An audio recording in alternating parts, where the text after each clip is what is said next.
బాధ్యతలు కూడా పోషించారు. ఇటువంటి పరిస్థితులు ఇప్పుడున్నటువంటి పరిస్థితి, ఇప్పుడు దాదాపు మావోయిస్ట్ పార్టీ అంటే తీవ్రమైనటువంటి సంక్షోభంలో ఉన్నటువంటి పరిస్థితి అయితే కనిపిస్తూ ఉంది. ఇటువంటి పరిస్థితి ఎప్పుడైనా మావోయిస్ట్ పార్టీకి దాపురించిందా?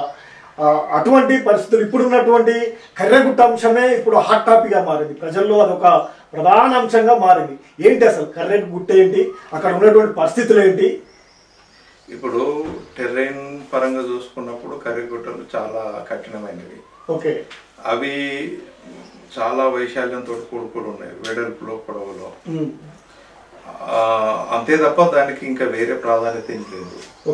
ఏ అజ్ఞాత ఉద్యమం అయినా కూడా తనకు అనుకూలంగా ఉన్న ప్రాంతాలు ఏంటివి, ఏం చేయాలి అనే దాని మీద ఎప్పటికీ నిరంతర అధ్యయనం ఉంటుంది, పరిశోధన ఉంటుంది. దాంట్లో భాగంగానే కర్రెగుట్టను చూడాల్సి ఉంది. అయితే ఇది ఈ విధమైన ఒక పెద్ద ప్రచారాన్ని ఎందుకు చేస్తుండ్రు? మరి మావోయిస్ట్ పార్టీ అంతకంటే ముందు పీపుల్స్ వార్ పార్టీ అనేక ఎగుడు దిగుడుని చూసింది. 1980లో కావచ్చు, 85లో కావచ్చు, ఆ తర్వాత 90లో, 95లో, 2000లో అనేక ఎగుడు దిగుళ్ళ మధ్యన అది ముందుకు పోవడం అనేది జరిగింది.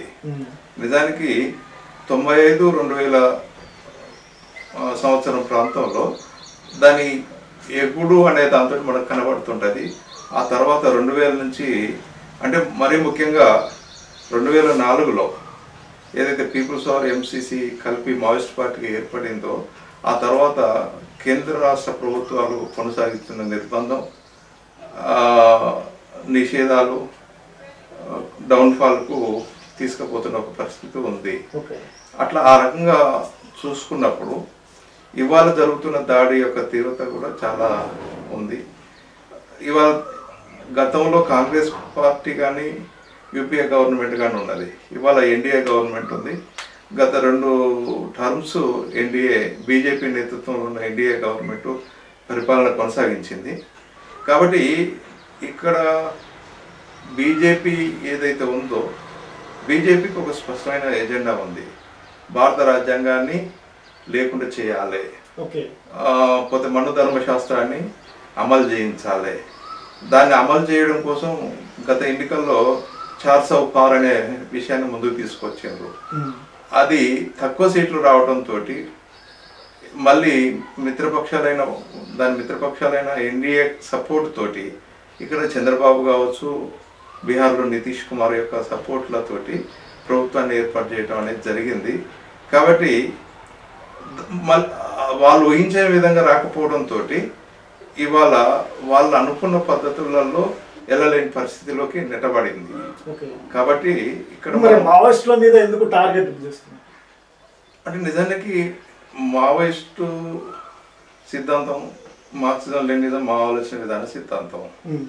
ఇక్కడ హిందూ మతతత్వవాదులకు సంబంధించిన ఏదైతే సిద్ధాంతం ఉందో, ఆ సిద్ధాంతం ఈ సిద్ధాంతం రెండింటికి కూడా పాముకు ముగిసకు మధ్యన వైరుధ్యమే ఈ వైరుధ్యం.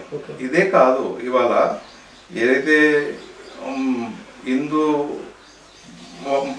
మతతత్వ శక్తులు, ఇప్పుడు హిందూ దేశం అయినప్పటికీ మెజారిటీ హిందువులు కూడా హిందూ మతతత్వాన్ని కోరుకోరు. ఈ దేశం లౌకిక ప్రజాతంత్ర గణతంత్ర రాజ్యం. కాబట్టి ఇక్కడ అన్ని మతాలకు అవకాశాలు ఉన్నాయి. అన్ని జాతులకు సంబంధించిన అనేక జాతులకు సంబంధించిన సమూహం. కాబట్టి ఇవాళ ఇక్కడ ప్రజలు కూడా 90% హిందూ ప్రజలు కూడా ఇవాళ మతతత్వాన్ని వ్యతిరేకిస్తూ కలిసి సహజీవనం చేస్తున్న పరిస్థితి ఉన్నది. అనేక మైనారిటీ మతాలు కూడా ఉన్నాయి. ఆ మతాల్లో అన్నీ కూడా సోదరభావంతో రాజ్యాంగ స్ఫూర్తితోటి ముందుకు పోతున్న ఒక పరిస్థితి ఉన్నది. కానీ అది హిందూ మతతత్వ శక్తులు, అతివాద శక్తులు ఇవాళ ఉంది. అయితే వాళ్ళు బలంగా తయారు కాలేదు కాబట్టి ఇవాళ అంబేద్కర్నైనా కాగలించుకోవడానికి ఉన్నారు, పూలేనైనా కాగలించుకోవడానికి ఉన్నారు. నిజానికి భగత్ సింగ్ అంటే వ్యతిరేకమే వాళ్ళకు. అలాంటి భగత్ సింగ్ని సొంతం చేసుకునే ఒక ప్రయత్నం కూడా చేస్తున్నారు.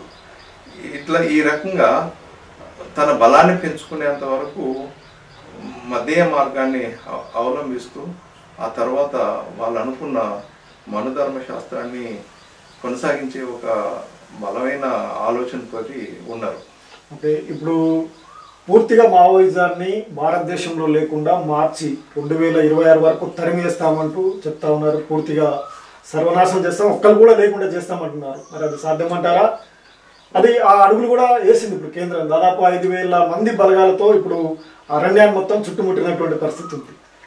ఒకటి వెంకటేష్, ఇక్కడ నేనేమంటున్నానంటే అసలు నక్సలిజానికి ఓనర్ ఏంటిది, వాళ్ళు ఎవరు? ఈ దేశంలో ఉన్న పీడిత తాడిత కులాల నుంచి వచ్చిన వాళ్ళు, అది ఏదైతే పేదరికాన్ని అనుభవించారో ఆ పేదరికం ద్వారానే సామాజిక మూలాల నుంచే నక్సలిజం అనే దాంతో వచ్చింది తప్ప మరొకటి కాదు. రెండోది, ఇవాళ నిరుద్యోగం అనేది బాగా తాండవిస్తున్న పరిస్థితి ఉన్నది. అట్లా పేదరికం అనేది కూడా బాగా పెరిగిపోతుంది. అంటే వ్యత్యాసాలు, కులం మత వ్యత్యాసాలతో పాటు ఆర్థిక వ్యత్యాసాలు కూడా పెరిగిపోతుంది.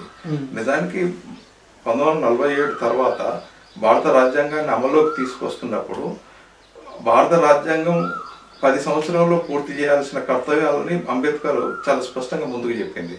ఈ 10 సంవత్సరాలని ఏదైతే తారతమ్యాలు ఉన్నాయో ఈ తారతమ్యాలు పోయి సమానత్వం వైపు సాధించాలని అంతటి అనుకుంది. అప్పుడు నెహ్రూ ప్రభుత్వం కావచ్చు, ఆ తర్వాత వచ్చిన ప్రభుత్వాలు కావచ్చు, ఇవాళ మోడీ ప్రభుత్వం కావచ్చు, ఏదైతే భారత రాజ్యాంగం భారత ప్రజల యొక్క మౌలిక అంశాలను ముందుకు తీసుకొచ్చిందో అవి పక్కన పెట్టి వాళ్ళు వారి ఎజెండాను కొనసాగించడం వల్ల ఈ వ్యత్యాసాలు అనేవి మరింత పెరుగుతూ వచ్చినాయి. కాబట్టి ఈ వ్యత్యాసాల పెరుగుదలే ఈ అసమానతలు. కాబట్టి ఈ అసమానతలు ఏవైతున్నాయో ఇవే ఉండరు. నక్సలిజానికి కూడా ఇవే ఉండరు.